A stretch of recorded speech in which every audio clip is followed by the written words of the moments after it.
The following program does not necessarily represent the views and opinions of Reality Radio 101, its advertisers and sponsors, or its listening audience. Listener discretion is advised.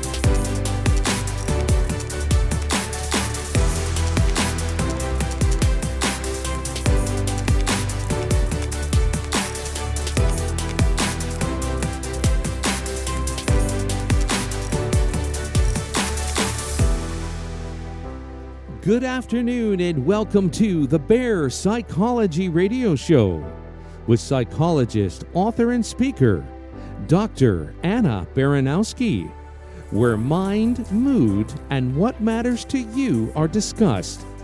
We're broadcasting live from Toronto, Ontario, Canada, so get ready to post and email us a message. Our email address is instudio101@gmail.com.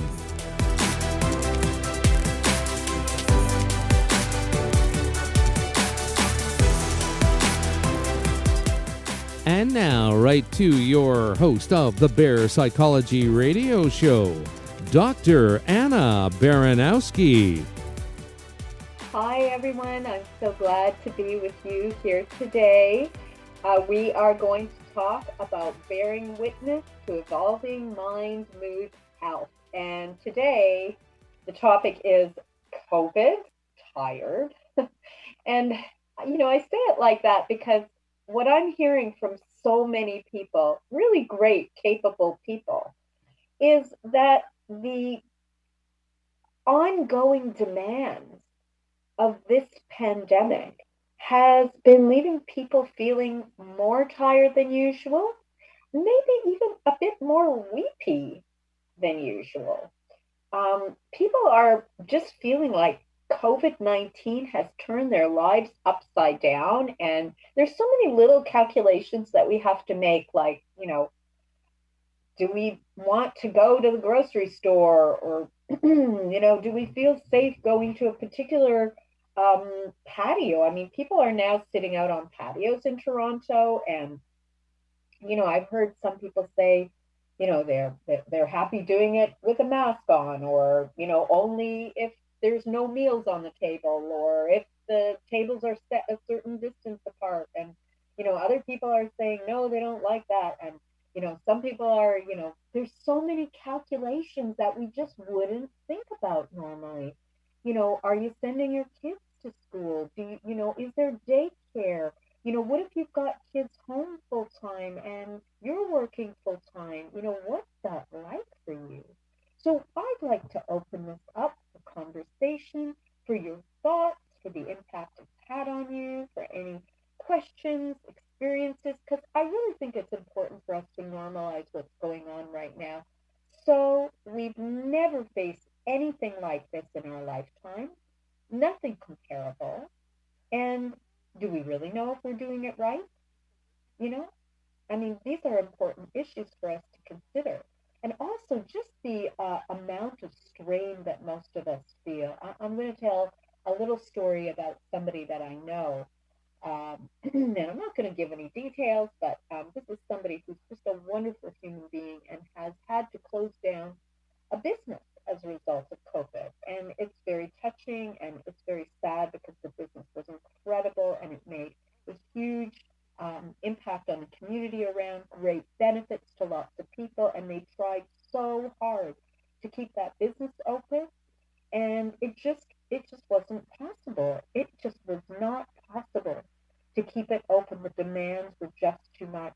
The rent was just too high. Dealing with the landlord was too complicated. There were just so many reasons why they just couldn't keep it going. And then there's the grief of having to say goodbye to that, especially when it really wasn't what they wanted to do. Some people are in a position where they've had to say goodbye to, a program that they were enrolled in, and the program isn't working out for them anymore because all the courses are online and it's just not working that well for them. They can't navigate that online system so well. Some people are having more difficulty with their relationships in their homes. And, for some people, just being alone and lacking that touch, the human touch, is so important. And we're missing it. We don't have it in the same way. And this is a big thing for people who are really, really on their own every single day. I mean, if they were living on their own before COVID and, they had outlets, some people that I've spoken to find the, the, the, the lack of human connection can be really hard. Now, I've been going into work every day, so I see people every single day. I'm not doing any of the hugging or the touching, and I'm being super, super careful. I don't see any of my clients in person every day yet, and I do miss seeing them in person. And one of the things that I noticed is that I miss seeing all of them. I miss seeing, so right now, usually I've got just this head and maybe shoulders. I'm trying to push myself a little further away from the camera so that people can see more of the body because we pick up a lot of cues in looking at somebody, from their head all the way down to their feet. There's something about seeing a whole person that's really important. And we don't see that anymore. We'll see these disembodied people. And I think that's really important to recognize too, that there's a feeling of disconnect around that. So trying to make those interactions as human as possible and, pausing, really, really taking the time to check in. How are you really doing? How are you really doing? Listeners, how are you really doing right now? And actually being present enough to hear and to be listened to.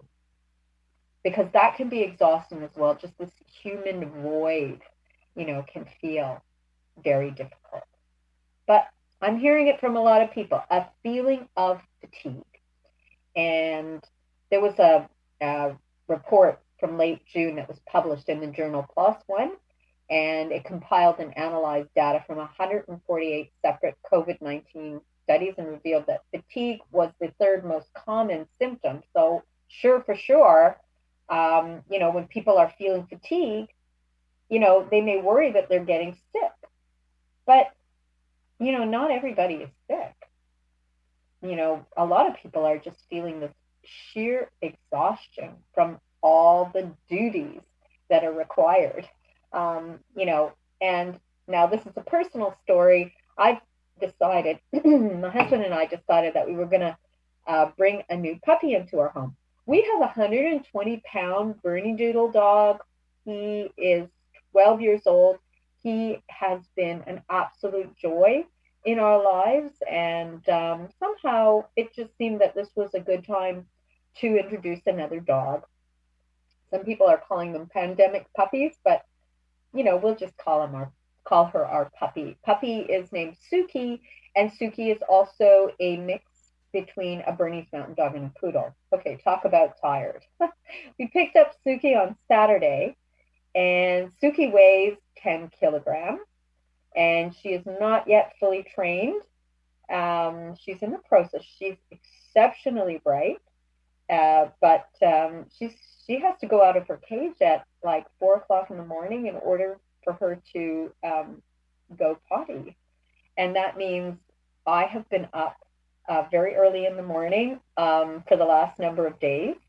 And usually when I get up early, I have a hard time falling back to sleep. So I've been very tired. And, being that tired, that kind of adds to everything else. I have to say, this is a tired that comes with a joyful feeling, but still, tired is tired.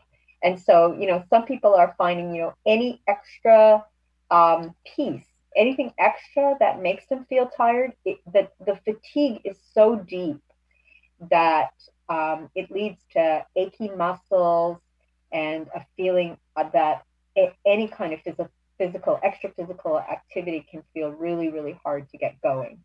So, what I really want you to recognize is that, our fatigue can also be emotional.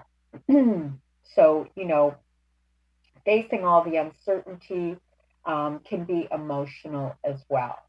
And that means, really noticing what are the things that are kind of triggering a stronger sense of emotional response inside of you. And what I'm noticing from and hearing from a lot of people that is that sometimes all this quiet and this lack of activity, this staying sheltered in place, or you know just not having the same number of outlets, can let us really start to connect with the kind of the deeper layers of our own inner psyche. And that means inner psychological shadow work. And I talked about this in previous meetings and or radio shows. And when you start to really lean into the places inside of yourself that are more unconscious, it can bring up huge emotional business that needs attention. And that kind of emotional business can take, a big uh, toll on you. So there are a lot of layers to why we may be feeling so very exhausted. We have a email that came in just now. This is from Adam. Hi, Adam. Adam is saying this is an amazing topic today, such importance. Thank you for sharing your advice on all of this. Excellent. Yes, thank you so much, Adam. Um, we'd like to also hear about your experience too. So write back in and let us know. It's at instudio101@gmail.com. We'd love to hear from you about what COVID tired has been like. Any suggestions you may have about things that have been working for you in dealing with this. Like I said, one thing that we are doing is we brought in a new puppy, and it is bringing us a sense of enthusiasm and connection, and just the love of bringing in a new sweet natured creature into our home has been really, really lovely. But that might not really be for everybody. For some people, just going for a walk or calling a friend. We've started to bring people into our backyard for physically distanced visits, and that is working out really well as well because I'm rather a social person. So for me, it's very nice. And here is another email, and this one is from Alan. And Alan says, "Hello, Dr. Baranowski. Thank you for your radio shows. Listening to you is always great, especially in these uncertain and stressful days." Alan says, "It was easier to tolerate the lockdown in the first few weeks of the lockdown, but it's getting more difficult every day. Would you please explain how we can cope with the excessive anxiety and fatigue considering all the uncertainty that we have about the future?" Oh, that's a fabulous question. I'm going to actually cover that, and I'm going to talk a little bit about fatigue through the lens of compassion fatigue, and also, the kinds of strategies we might use to really be kind towards ourselves, and to lower our expectations. Because I think one of the things that's happening is we're giving ourselves very high expectations. Like if you've got kids at home, it's like, oh well, we have to get onto this daily schedule of all the different things that we have to do, and how we need to organize their day and the schedule, and oh my god, it's just overwhelming. So part of it is going to be really actually what we need to do to lower our expectations, be gentler with ourselves, recognize what's reasonable, change where we put our focus in our day. So for some people, their focus is really very rational and practical. And I understand that. I'm a pretty rational and practical person. I like to get things done. And I'm really organized. And I kind of tend to focus on strategy. But, what might be smarter for a little while is to focus on warmth, like warmth of our human connection. a sense of, just taking 5 minutes and letting those 5 minutes of a conversation with somebody that we're close with really count. We might not do an hour Zoom. Now, that's a really funny thing because early on, there were a lot of people doing like long Zoom calls with all sorts of family members and, booking them and scheduling all this stuff and signing up for all these courses. And it's like that added actually to the stress and the pressure. It was hard to keep that all up. So, it might change and just be like sending a few friends a text of something that we find meaningful and just, sending them that out as a way of saying, I remember you. I know you're out there. Just touching base with you and letting you know that you're important. But let's listen a little bit to Michael Burr version of what's happening during this pandemic. Think about this for a moment. Are you asking yourself constant, nagging, internal questions all day? Should I make that trip to the grocery store? Am I far enough away from that person? Can I scratch my face? Only a few weeks ago, these are things that you would do. You just do them. They wouldn't merit a second thought. Today, these otherwise mundane thoughts have become complex dilemmas, something that philosophers call moral fatigue. Michael Bauer teaches philosophy and law at Fordham University. He is in Glen Ridge, New Jersey. Michael, good morning. Good morning to you. What is moral fatigue? Well, it's not a very developed concept in the philosophical literature, but it emerged within the context of medical treatment, nursing, emergency room bioethics, triage, where individuals are faced with particular moral imperatives, things that they ought to do, but those moral imperatives become problematized when the framework for pursuing those imperatives itself gets thrown into disarray. So imagine a nurse whose imperative is to save life, but something makes it difficult or impossible because, let's say, there's a hospital policy or a financial limitation that makes that possible. So you have moral imperatives that are in conflict or a context that makes it impossible to do the right thing without, in some ways, also failing to do the right thing. So that's in the context of a nurse. In the introduction, I said, otherwise mundane thoughts become complex dilemmas. How would this manifest itself in the average person's life who's not working on the front lines of this crisis? Right. So let's do the translation from a nursing context to ordinary real life context. The nurse learns certain treatments, patterns of behavior, certain kind of operations that the nurse follows systematically, habitually, because that's the training. And when something happens to upset that framework, things have to be rethought. Well, we do the same thing. We live within certain kinds of patterns of behavior and systems of interaction where things are just natural, habitual, normal. But now we're facing something where the whole framework is under pressure. We don't yet know how it's going to work out. We interact with people normally, but the sorts of things that we regard as normal and natural can no longer be treated that way. And so the framework is now in need of being rethought, revised, reworked. The problem is there's no pre-given rule for how to do that because it's the framework that gives us usually the rules or the directives. So this is a really important issue to remember. We're creating it in real time.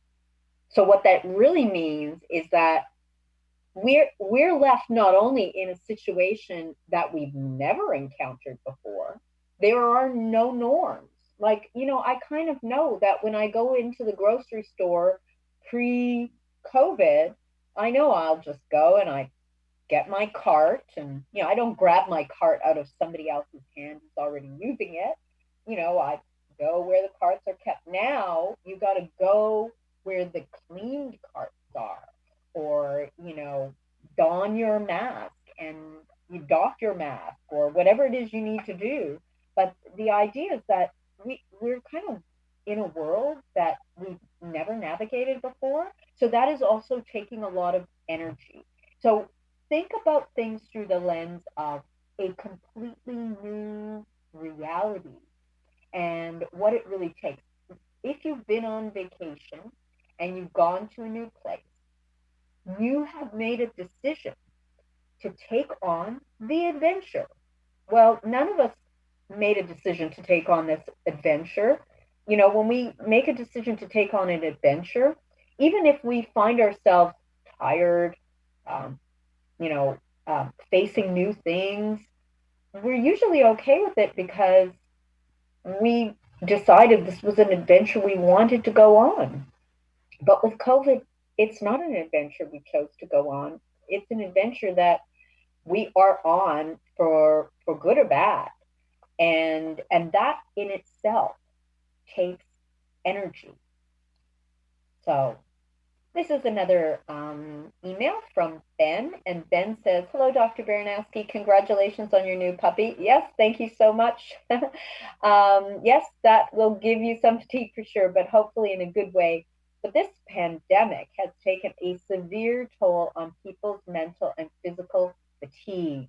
And with that comes sickness. That is actually very true because we know that with increased stress and demand, poor sleep, and when we're stressed, we do tend to sleep is a little bit harder to get to. We do tend to our systems our immune system is not working as well when we're stressed, and it does tend to make us a little bit more vulnerable to sickness. So there's absolutely no question about that, Ben. And let us know if there's anything else that comes to mind. I'd like to hear also about the ways in which people are addressing this in their own families, the ways in which you are able to make life a little bit less stressful, make choices that make life a little easier for you. And we're going to move on and we're going to think a little bit about the stages of fatigue as they relate to compassion.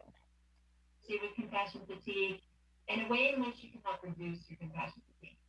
So I'm going to get us started with talking about the first stage and just see if any of these stages sound familiar to you. The first one is that of zealot. This is really a can-do mindset. Maybe you stock up, get very enthusiastic about setting up your online virtual conversations with friends and family. You're excited about working from home, and you have a high level of energy. Yeah. This is a really funny one because, the whole idea of this is like if you've ever, found yourself in a classroom or at a workplace where, the person who is always picking up their hand and, very enthusiastically saying, like questions or, answering questions or, inquiring about things or promoting something or coming up with the new ideas for a project. That's the zealot. And, that can come very naturally to some people and it can look really great. I think I'm a little bit of a zealot, but okay.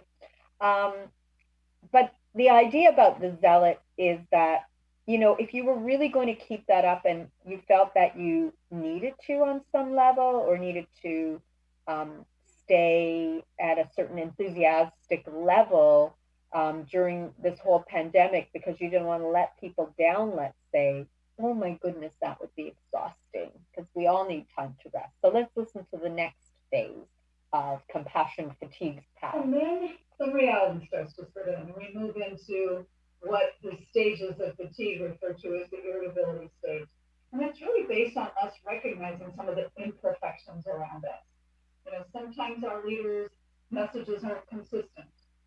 We look at maybe some of the things that are happening with some of our fellow citizens and wonder about them, or we even look at ourselves and we realize some of our own imperfections in managing a pretty stressful time. That leaves us in sometimes a place of cynicism or anger, and for many of us, our hopefulness starts to wane a bit. And the more we learn, the more complicated this all seems and more overwhelming it becomes, which oftentimes moves us into the third stage, which is that of withdrawal. Maybe when you're in withdrawal, you start to sleep more, you start to disengage from others, you start canceling some of those video chats, and you just find it difficult sometimes to pull up the energy that you need to engage in some of the things you used to really enjoy.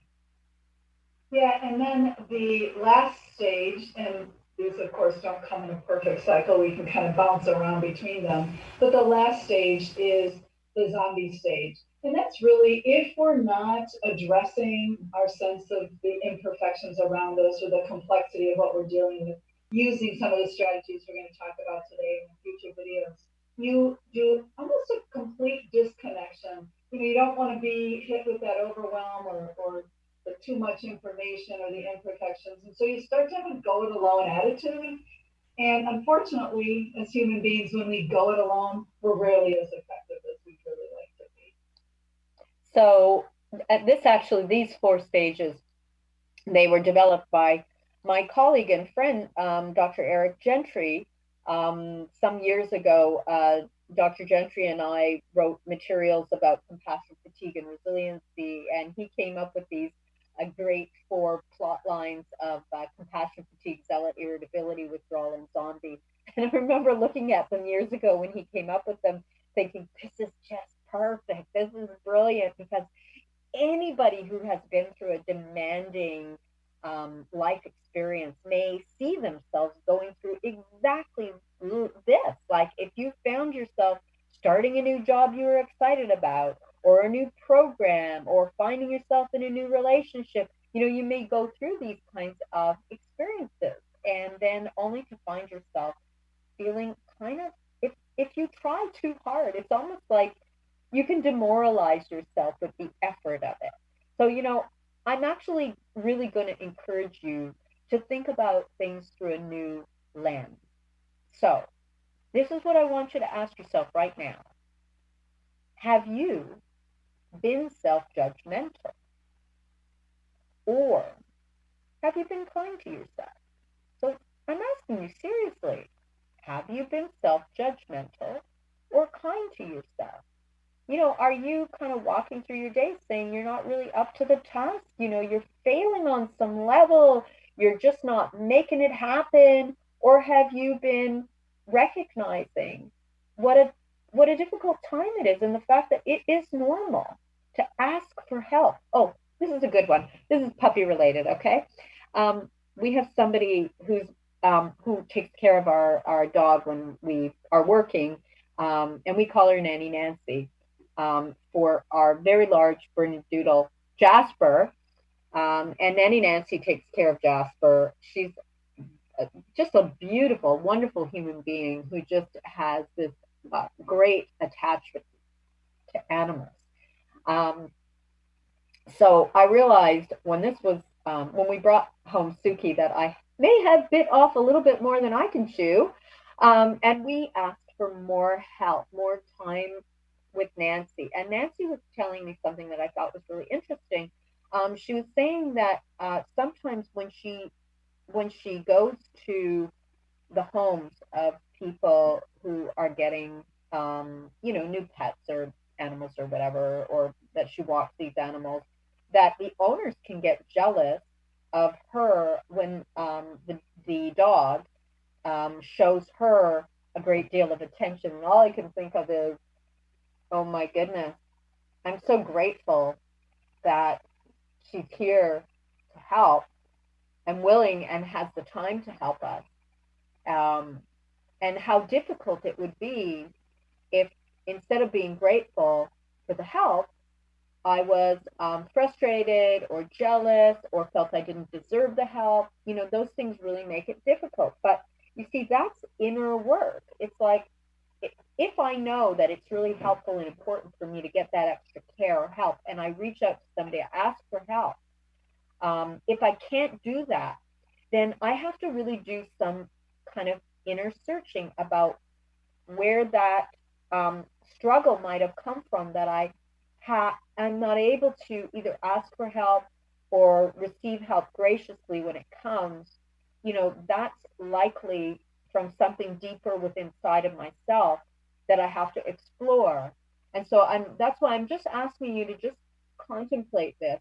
Have you been self-judgmental or kind to yourself? And let's say, for example, you recognize that you need to ask for help. are you able to do that? Or is there something that is holding you back around that? Then I would ask you to just really do some contemplation about that. Here's another piece. Are you thinking you are screwing up? Or do you recognize it is normal for things to not be going perfectly at this time? Or even to be making some mistakes? I mean, like I said before, we are now facing something we've never faced before. And it it's it's like we're making up the rules in real time, and it's not a little thing. It's not like, do I want to go to this restaurant or that, or do I want to order food from this place or that place, or watch this movie or that movie on Netflix. This is really serious stuff. So we can feel like, oh my goodness, my decision can be life impactful.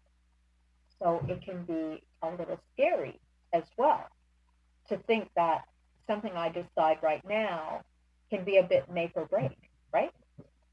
So that's really important to keep in mind. Here's an email from Carla. Thank you so much, Carla. Carla says, hi, a very good way to help with this COVID fatigue issue is to get outside. Yes, thank you, Carla. Absolutely. And it's so beautiful right now. So it makes it really possible to get outside. Carla says, yes, keep the social distancing protocols in place, but get outside, breathe the air, look at the scenery, watch the movement of people, animals, trees, and get your vitamin D, live life. I love it. Absolutely, Carla. And thank you so much for reminding us of that. It is definitely one of those remedies that is, it's pretty crucial. And it's one of the things that I'm suggesting that everybody do as much as they can, at least once a day. And I'm fortunate in that way because I do have these dogs and they must go outside. So I've kind of put in place things that are forcing me to get out. But if you don't have that, I think we should all be listening to Carla's encouragement on this. So let's all get outside. Thank you, Carla. I think it's a good thing to remember. Absolutely. And let's hear back from Damia. Hi, Damia. Damia says, boy, are you right about this issue. Some suggestions. Yes, these are all fantastic. Exercise, meditate, or learn a new skill. Catch up on communicating with old friends via telephone, calls, emails, or text messages. Start a conversation. Get outside. Work on your garden. Go for a car ride. Take a deep breath. Take several deep breaths and count your blessings. And thank you so much, Damia. I think that is absolutely perfect. Sometimes we just need to be encouraging each other. Part of the conversation here is, what does it mean just to talk about these things and recognize that this is real? What we're experiencing right now is not made up stuff. We're actually struggling. We are actually in a situation that we've never been to before.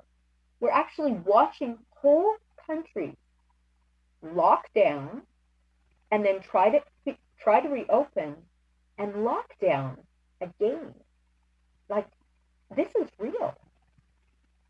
So the third question that I wanted to ask you is, when you do feel overwhelmed, do you let these feelings completely take you down?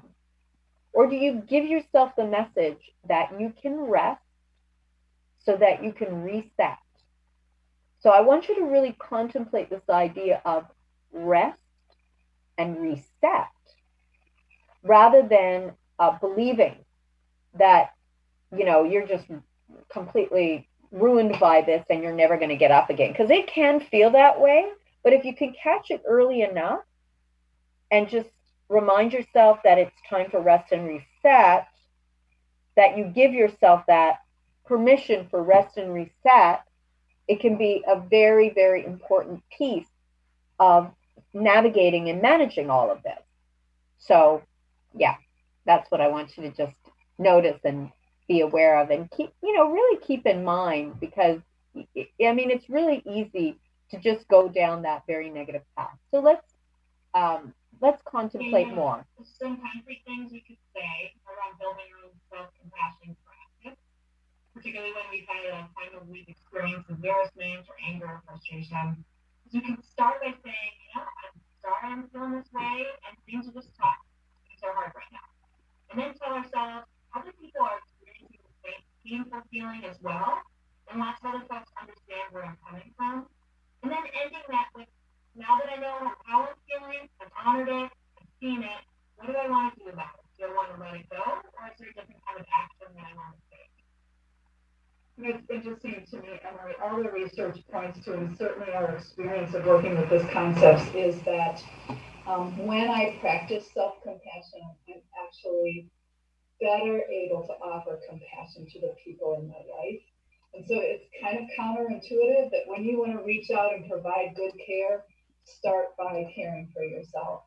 Probably not a message that many of us got through our lives and one for us to begin to practice.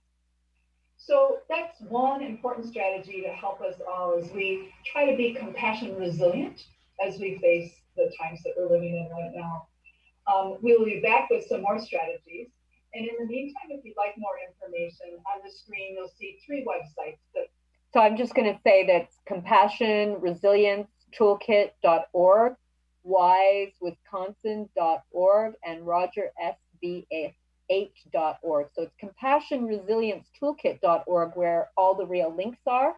And that's a really nice resource because it gives you a lot of compassion, fatigue, and resiliency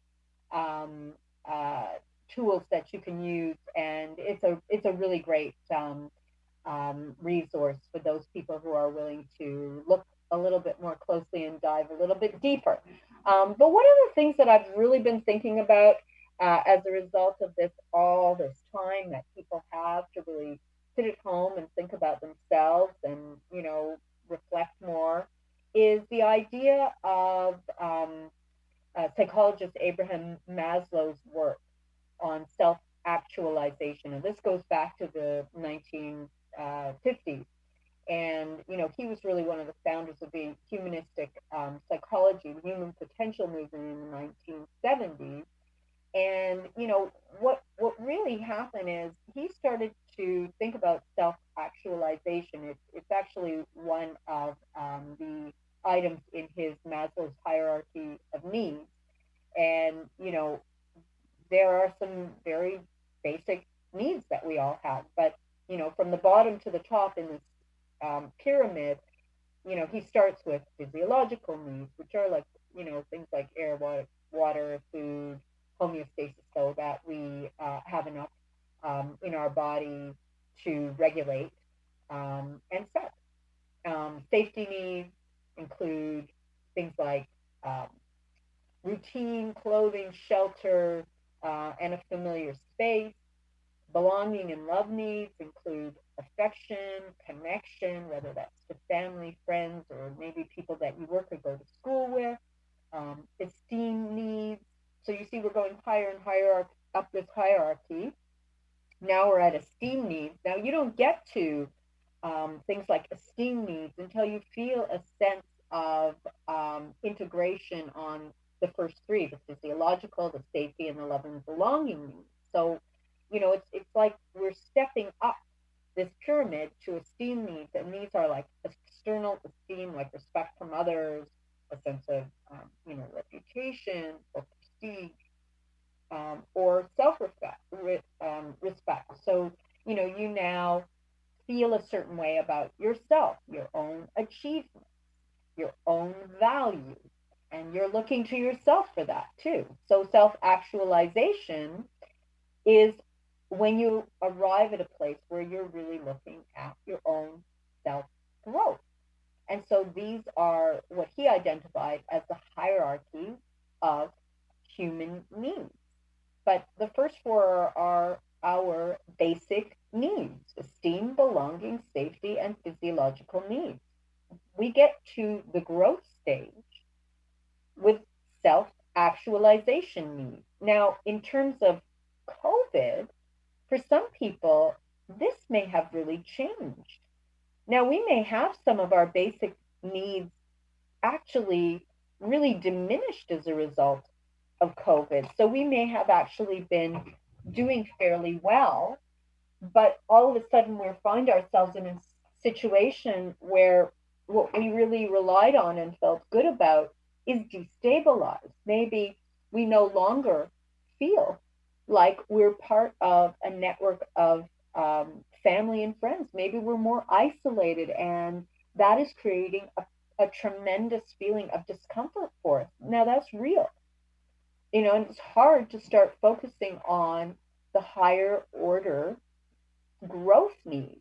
But there's something really, really interesting that can start to happen if we allow ourselves to focus on the very highest needs. Now, with Maslow's hierarchy, although it looks like self actualization is the highest need, close to the end of his life, Maslow started to contemplate self transcendence. And self transcendence was like altruism, when you start to be able to give to others whether you get something back or not, wanting to um, you know be giving in a way that doesn't require much back, because in itself the giving feels nourishing, a kind of a personal awakening or spiritual growth, like a liberation from egocentricity. So we're not focused in this very egocentric way about me, my, I. Everything is about me, my, I, and how we could get more for ourselves, or be seen, or whatever it is we feel that we must have in order to feel okay. But when we get to the self transcendent stage, or if we could tap into this self transcendent stage, it puts us on a very high level. So this is basically how he puts it. Transcendence refers to the very highest and most inclusive or holistic levels of human consciousness, behaving and relating as ends rather than means to itself. So it's not like we're just trying to get, a home, a shelter, you know, and then, that rational, practical part of our life is, okay, and then we're fine. It goes way beyond that. And, it's interesting because, there are people who have uh, reflected on this and really recognized that there is a kind of possibility of tragic optimism. And now I'm going to refer to a man named Viktor Frankl. He was a medical doctor, he was a neurologist and a psychiatrist, as well as a Holocaust survivor. And he was the founder, he's no longer alive. He died in 1997. He was the founder of logotherapy, which was a form of analysis. And he was the author of a very popular book, which printed, and sold, millions of copies, Man's Search for Meaning. And I would really suggest that if you have not read this very small book, it may actually be very meaningful for you. I've referenced it many times, as I find that it's one of those books that is incredibly eye-opening. And, Viktor Frankl's reflection on tragic optimism really relates to what's going on today. So, in the postscript to the book, it was initially titled Tragic Optimism, which was added in 1984. And it was based on a lecture that Frankl presented at the Third World Congress of Logotherapy in 1983. And, his idea really speaks today. So let's listen to this. These are Frankl's words. Let us first ask ourselves what should be understood by a tragic optimism. In brief, it means that one is and remains optimistic in spite of the tragic triad, a triad which consists of 1, pain, 2, guilt, 3, death. This raises the question, how Is it possible to say yes to life in spite of all of that? How can life retain its potential meaning in spite of its tragic aspect? After all, saying yes to life in spite of everything presupposes that life is potentially meaningful under any conditions, even those which are most miserable. And this in turn presupposes that human capacity to creatively turn life's negative aspects into something positive or constructive. In other words, what matters is to make the best of any given situation. And hence the reason he speaks of tragic optimism and optimism in the face of tragedy and in view of human potential, which at its best always allows for the one of turning human suffering into human achievement and accomplishment, to deriving from guilt the opportunity to change oneself for the better, and three, deriving from life's transitoriness an incentive to take responsible action. Now, this, Frankel wasn't somebody who was just talking from textbook learning.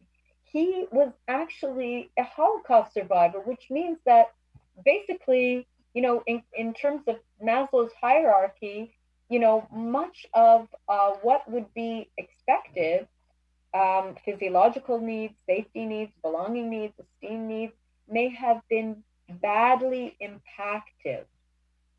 And yet somehow Viktor Frankl is speaking about this capacity for tragic optimism, just that we could somehow bring meaning even in terribly difficult times in life.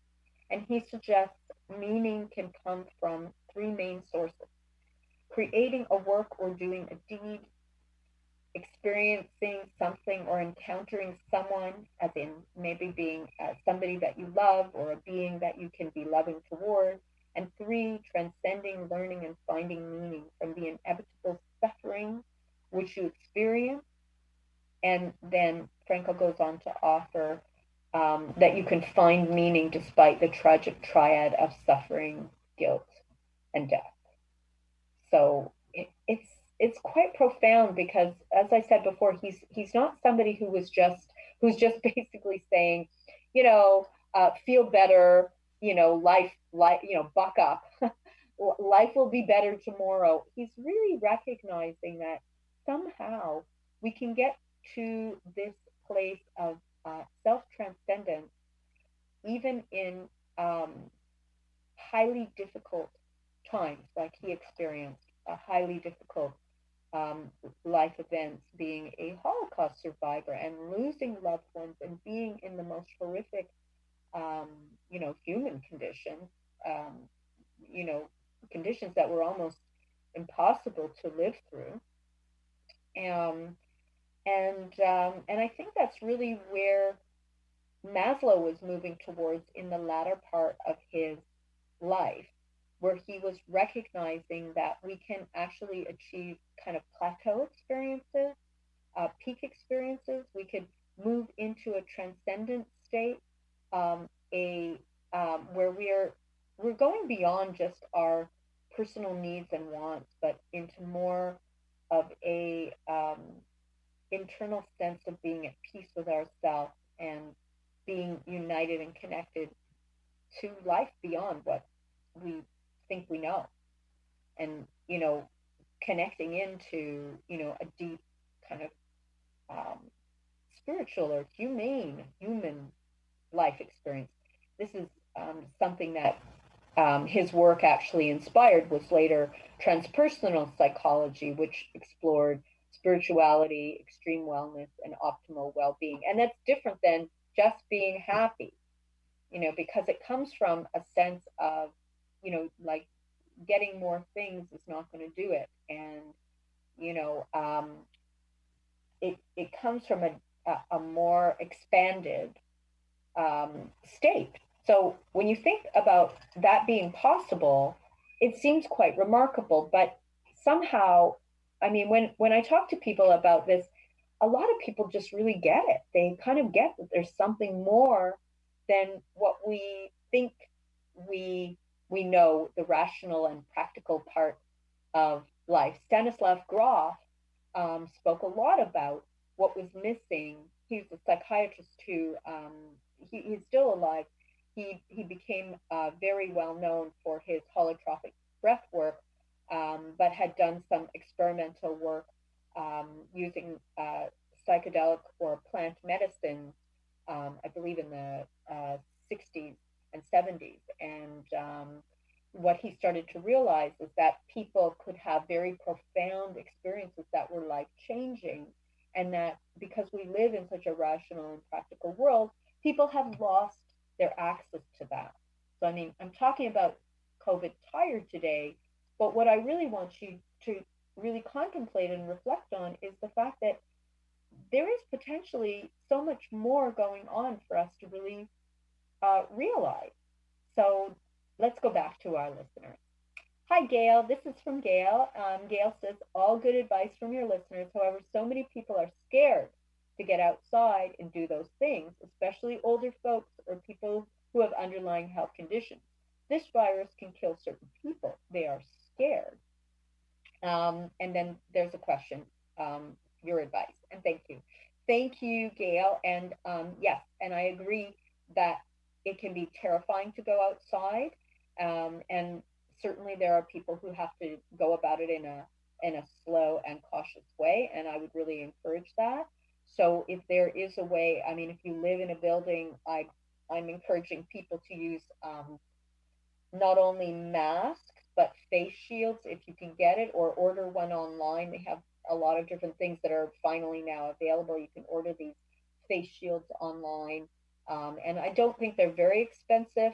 You could probably get a face shield for about $5, maybe $10.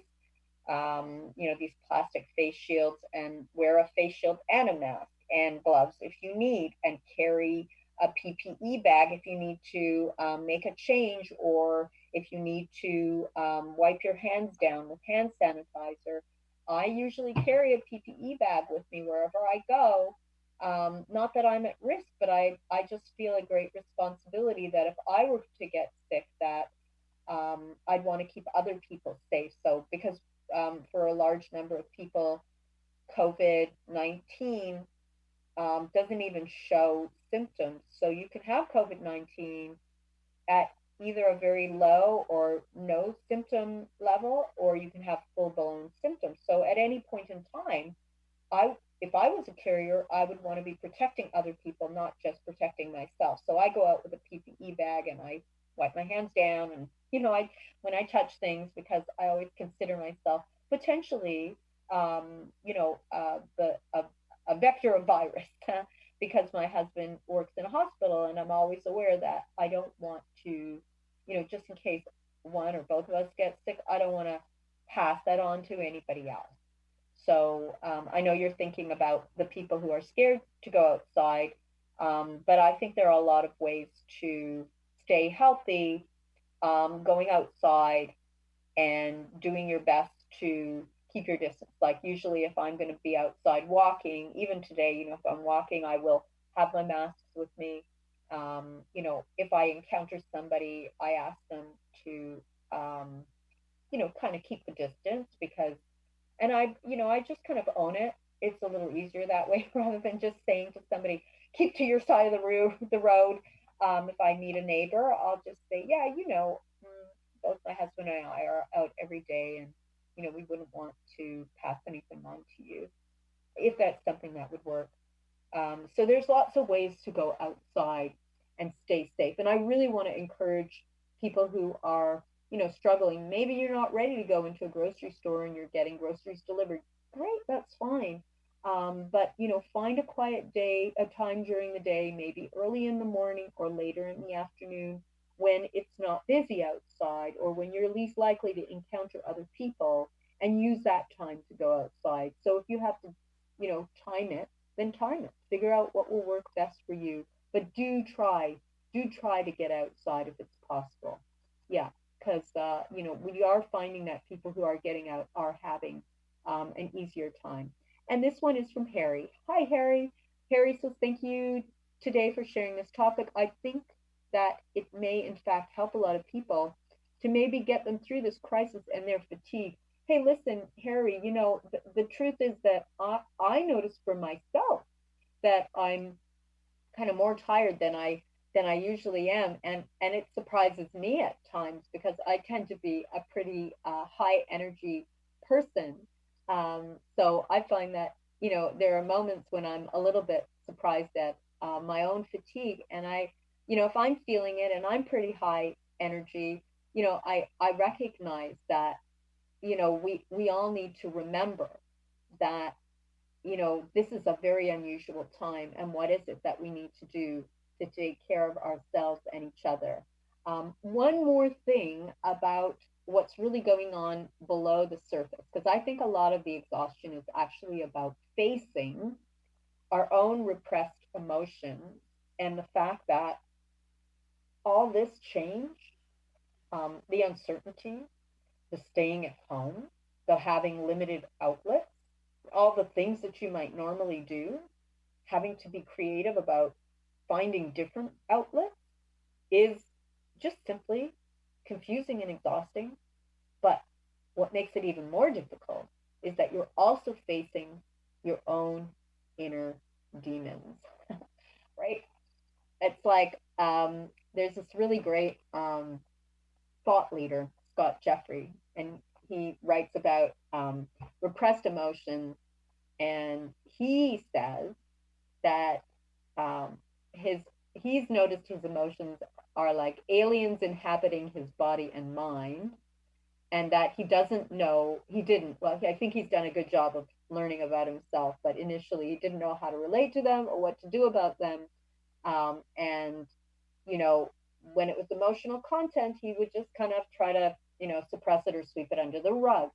But what ends up happening when we do that is it just wrecks like this huge, it takes so much energy to keep it below the surface. And so, a lot of, dealing with whatever the strong emotions are that you might have, whether it's anger and rage, grief and sadness, shame and guilt, hatred, fear, desire, or envy, that it is going to be time now to start to leave some space. So I am asking all of you, my dear friends, to contemplate this wonderful exercise that was suggested by Jeffrey. So, in the first step, if you find yourself exhausted, just give yourself some time and notice, is there an emotional component to this exhaustion? I know for me, sometimes there is, and I'd be surprised if that wasn't the case for many. I mean, I talk to my clients about exhaustion, and often when we do exercises around exhaustion, and I ask them to just check in with themselves and just feel the feeling of exhaustion, they will often tell me that, in fact, that exhaustion is connected to some kind of emotion. So, for all of you, pause and just reflect in for a moment. Notice where the exhaustion lives inside of you. Just feel it without resisting it. Notice how it's alive inside of you and what exhaustion actually really feels like. Just pause to find that. Really tune in to the inner experience in your body and relax all judgment you may have around what you notice about your exhaustion, the feeling of being tired, and what emotions might be connected to them. Just notice how that feels. Notice what happens when you pay attention to the tiredness and any emotions connected to them. Allowing yourself to just have a moment of inner acceptance around that. And just let the emotional energy that's inside of you flow in the way it wants to flow.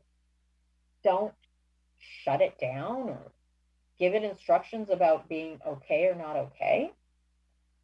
Just allow yourself to experience a sense of freedom and acceptance around the exhaustion, or any emotions that go along with this feeling. So I know we're just about at the end of our conversation today.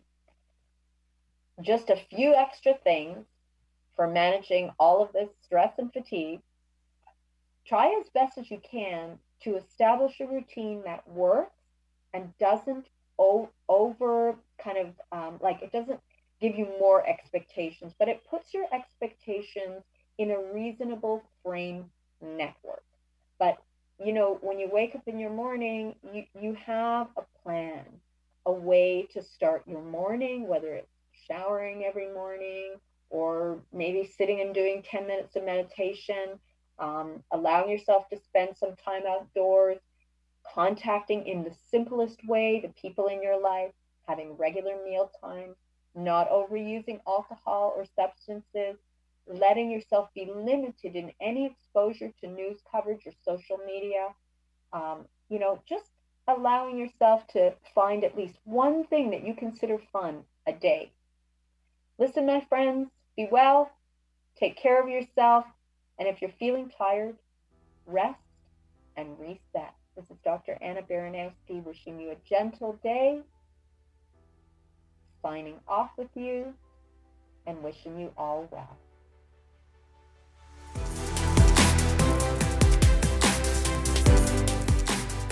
Thank you for listening to the Bear Psychology Radio Show with psychologist, author, and speaker, Dr. Anna Baranowski, right here on Reality Radio 101.